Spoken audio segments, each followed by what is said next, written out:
ណាខ្ញុំទេឥឡូវកំពុងតែចង់លក់ជាមួយនឹងមហូបស្នាដៃម្ចាស់ពីលេខ1បាទអូនបាទក៏បើបងកងកម្លាំងเลยមកគ្រូជុំគ្នាតែម្ដងដើម្បីចង់ភ្លក់មើលថាតើម្ចាស់ស្នាដៃលេខ1មានកម្រិតរសជាតិប៉ុណ្ណាបែបណាបាទគឺសាឡាវថា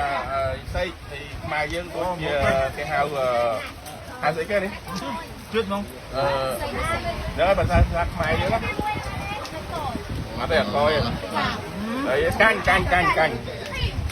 មកភ្លក់ទៅហ្នឹងបាទបាត់ទៅអស់អូននេះគាត់មកចុះខោ